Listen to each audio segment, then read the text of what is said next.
3월 25일 목요일 오늘의 말씀 마태복음 13장 18절에서 23절 말씀입니다. 그런즉 씨 뿌리는 비유를 들으라. 아무나 천국 말씀을 듣고 깨닫지 못할 때는 악한 자가 와서 그 마음에 뿌려진 것을 빼앗나니 이는 곧 길가에 뿌려진 자요. 돌밭에 뿌려졌다는 것은 말씀을 듣고 즉시 기쁨으로 받되 그 속에 뿌리가 없어 잠시 견디다가 말씀으로 말미암아 환난이나 박해가 일어날 때에는 곧 넘어지는 자요. 가시떨기에 뿌려졌다는 것은 말씀을 들으나 세상의 염려와 재물의 유혹에 말씀이 막혀 결실하지 못하는 자요. 좋은 땅에 뿌려졌다는 것은 말씀을 듣고 깨닫는 자니 결실하여 어떤 것은 100배, 어떤 것은 60배, 어떤 것은 30배가 되느니라. 오늘의 말씀은 우리가 지난 화요일 묵상하였던 예수님의 씨 뿌리는 비유에 대한 설명입니다. 특히 오늘의 본문의 경우 설교를 들을 때나 혹은 성경 공부를 할 때에 이 네 가지 땅 중에서 당신은 어떠한 땅에 해당하는 것 같습니까? 하는 질문들을 많이 받게 되는데요. 저 같은 경우에는 나는 어떤 땅에 해당될까 하고 자문해 보면 보통은 세 번째 땅이 아닐까 하는 생각을 하곤 했습니다. 아마도 많은 분들도 저와 비슷한 생각을 할 듯 싶은데요.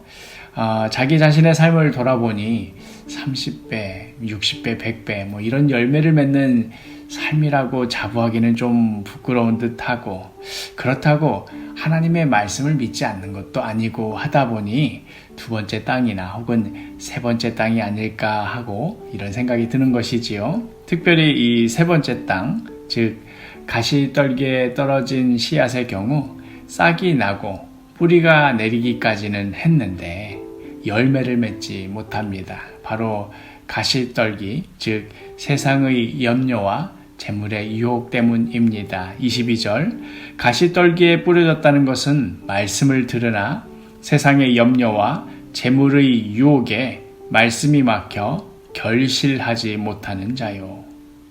우리의 믿음이 열매를 맺지 못하는 결정적인 이유, 바로 세상의 염려, 재물의 유혹 때문입니다. 이 둘을 서로 바꾸어도 뜻은 통할 것 같은데요. 그래서 재물의 염려와 세상의 유혹. 돈을 더 많이 벌고 싶고 또 세상의 유혹을 더 많이 즐기고 싶은데 그러지 못해서 괴로운 그런 그리스도인들도 물론 있기야 있겠지요. 그러나 사실 많은 경우 먹고 사는 일이 버거워서 자꾸만 쪼들려서 또 나 하나는 어떻게 감당하겠는데 가족들이 고생하는 모습 보기가 마음 아파서, 그래서 돈 때문에 걱정하고 그래서 세상의 여러 유혹에 흔들리게 되는 그러한 그리스도인들이 오히려 많지 않을까요? 저 역시도 목사라고 해서 이 문제에 대해서 자유롭겠습니까? 똑같이 돈 문제로 걱정하고 똑같이 여러 유혹에 마음이 흔들리는 것이지요. 그러나 오늘 말씀이 보여주는 핵심이 무엇입니까?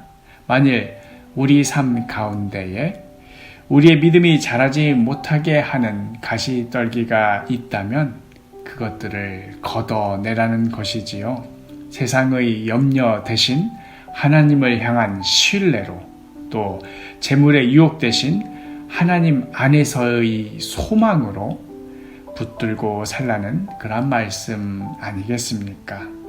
이렇게 우리 삶의 가시떨기를 걷어내게 된다면 틀림없이 30배, 60배, 100배의 열매를 맺게 된다는 약속입니다. 사랑하는 사도교회 식구 여러분, 우리 삶에 가시떨기가 있다면 그것은 무엇입니까? 우리 그것들을 하나씩 하나씩 걷어냅시다.